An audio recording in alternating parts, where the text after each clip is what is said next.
mga sinasabi natin na mga nanggulo. Oh, Talaga, mag-ingat.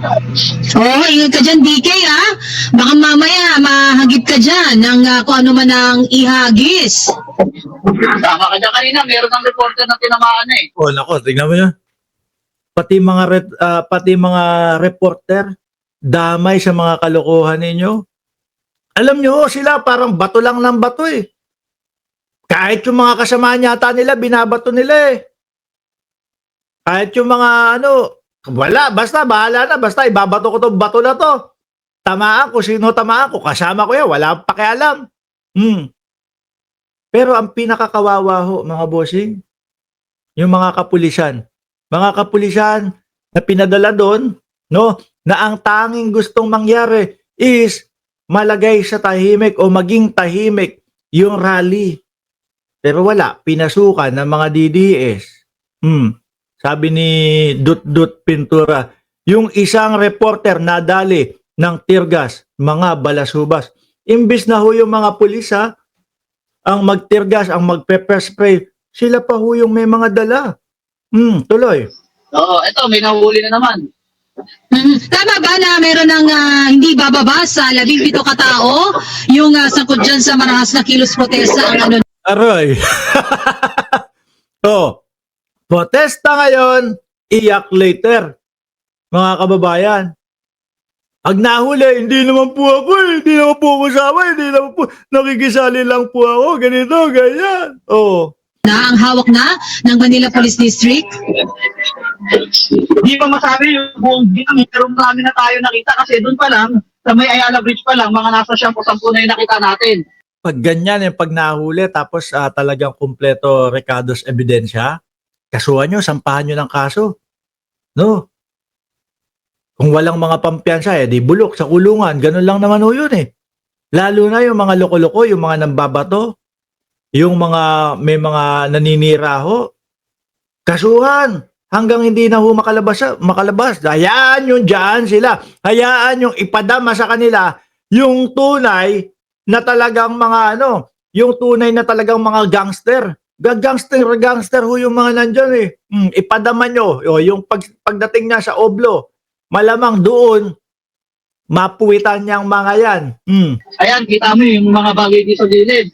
Binabasag talaga nila, di ba? Marami na tayo nakita uli. Hindi nang bababa sa 10, hindi nang bababa sa 20 eh. Ay, ito, ayan o. Di ba, kitang-kita? Oo. Yan may mga mukha So ngayon, pag-uwian, hagilapin. No, i-post sa social media yung mga nakikita, yung babato, yung mga nakikita na walang mga maskara, i-post sa social media. Kapitbahay, lagyan. Kapitbahay nyo ba to? Kung kapitbahay nyo to, isuko nyo na kasi may nambato na ng billbox to. Nambato ng kung ano to. May tinamaan, putok ang ulo. Isuko nyo na.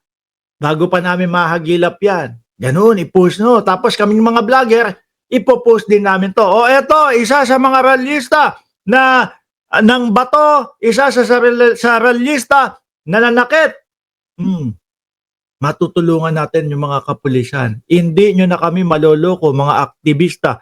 Dinadamay nyo pa ibang tao, sabi ni Danilo Alfonso. Alamin ang mastermind, kasuhan at ikulong ang hudas na nagpondo para gamitin ang mga kabataan sa panggugulo. Ma'am Cecilia, tingin ko, bago tayo matapos, matutukoy natin kung sino yung mga nagpondo, kung sino yung mga kung sino yung mga may pakana nitong mga ganitong panggugulo. Ano bang grupo ito?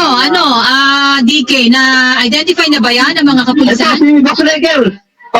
Influencer to eh. Boss Reger. Ba't nandito kayo? Pero nakikita rin kayo sa rally. Yan. Ito, may influencer dito si Boss Reger. Pinapanood niya yung sitwasyon. Nanonood lang daw, nanonood. Ang pulis nakalabas, ang defense, sipa, tadyak, palo ang inabot, dapat kaso. No? Yung lahat ng nakikita, lahat ng mahuhuli, ipasok sa loob. Ipapuwet doon sa mga preso. Tingnan ko lang kung hindi maghagulgulan yung mga yan. Pagbayarin sa mga collateral, panigurado yan, Sir Edgar DP. Di ba? Pagbayarin sa mga collateral damages. Oh, para dapat alamin yung may utak ng panggugulo na yan, i-firing squad. Wala ho tayong batas na gano'n eh. Oh. Hindi umatres yung mga bata. Talagang mukhang kumuha lamang ng tiyempo para sila ay makapagbato ulit, no? Pero marami na yung marami na rin yung napuperwisyo. Ito nasabing kilos nila kanina. Oh, gabi. Yan sa kakabaan ng rector. DK, nabalitaan natin na dumating dyan si DILG Secretary John Vic Rimulya. Nakita mo ba siya? Nakita mo na? Oo, nakita ko yun. Pumasok siya doon sa isang lugar. Talagang tinitingnan nila, mga kababayan. Talagang si John Vic. No? Tapos may mga kapulisan. Pero ang ganda din ang sasakyan ni John Vic, ha? GMC din, ho, mga bossing. Yung kanyang pagdating? Hindi ko nakita yung kanyang pagdating dahil sobrang dami ng tao at naipit tayo sa may footbridge, may nakawala ng tear gas. Oh. Talagang ang epekto ng tear gas, ang sakit sa mata para Pero inyo, sila pa yung may tear gas, ho. Saan nakukuha nitong mga ito? Yung armas.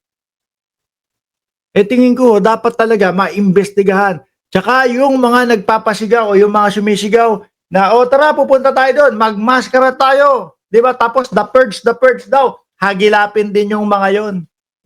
Papanagutin din yung mga yon, mga bossing. Kaya naman lumakas ang loob ng mga yan eh. Pwede naman maging matahimik yung pagwewelga. Di ba? Pero mas pinili nila yung ganyan. Kasi nga daw, Nepal sila. Naku, gayahin natin yung Nepal. Anak ng timang. Epal lang kayo dyan eh. Eto, alisin ko ito ha, mga bossing. Alisin ko ito. Ipakita ko sa inyo. Eto, street light, yung sinasabi ninyo. Alisin ko to, remove from studio. Tapos, ayan. Yung street, pati po yung street light.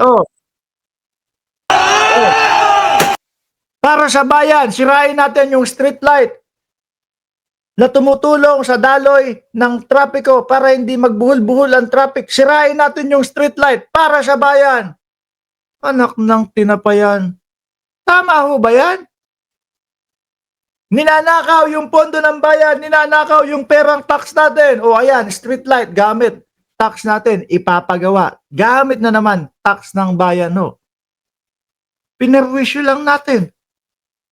Ay, bakit ako? Ba't nadamay ako dyan sa pinerwisyo? Pinerwisyo nyo lang. Diba? Pag pinagawa ho yung street light na yan, mga bossing, saan kukuha ng pera ng pagpapagawa niyan? Buwis ng bayan. Diba?